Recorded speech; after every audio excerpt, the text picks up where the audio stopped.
Lumantad at nagsorry ang driver ng sasakyang tumangay sa traffic enforcer sa Taguig.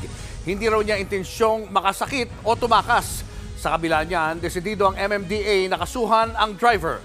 Nasa frontline na balitang yan, si Gerard de la Peña. Aakalaing eksena sa pelikula ang video na ito nakuha sa dashcam ng isang motorista noong Martes ng hapon sa Taguig.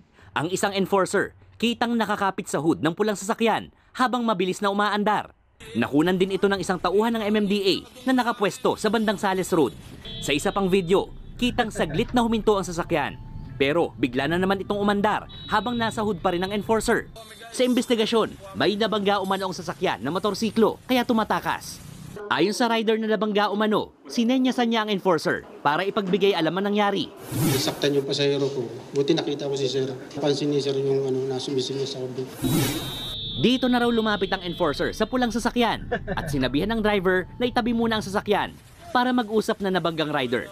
Pero sinabihan daw siya ng driver na nagmamadali ito. Nagulat ako sa ginawa niya reaction. Ginawa niya, binangga-bangga niya ako, and then nag-high rev siya ng makina ng sasakyan niya. Opo. Ang na-instinct ko na lang po doon, sasagasaan niya ako, sir. Ang ginawa ko, na imbis na masagasaan niya ako, napahawak po ako sa hood. Habang pinapatakbo niyo yun, sinisiksag po niyo yun, yung sasakyan. Parang gusto niya talagang ilaglag. Nakaramdam ng pananakit ng katawan ang traffic enforcer dahil sa insidente. Kanina, nagtungo sa tanggapan ng MMDA ang driver ng sasakyan. Wala raw siyang intensyong sakta ng enforcer o tumakas. Pero siya raw ang binangga ng rider, kaya natupi ang side mirror niya. Actually po, yung motor po yung nakadali po sa akin. Sabi ko, ikaw na ngayon nakatama sa akin. Kasi hindi kita makikita dyan, nasa gitna ka eh. May bumabalagbag po doon sa likod ng sasakyan ko. Parang gustong basagin yung sasakyan. Nagpanik po ako, nagkarangkada ako. Hindi ko nakasabit na pala yung MMDA doon.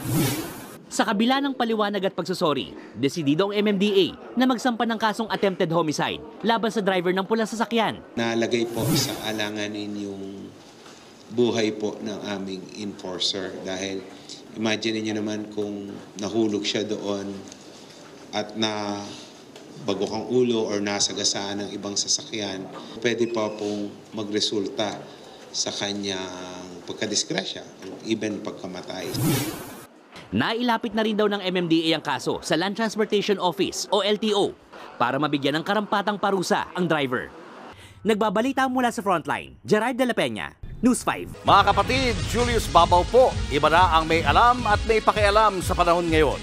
Para sa Frontline ng mga balita, mag-follow at mag-subscribe sa social media pages ng News 5.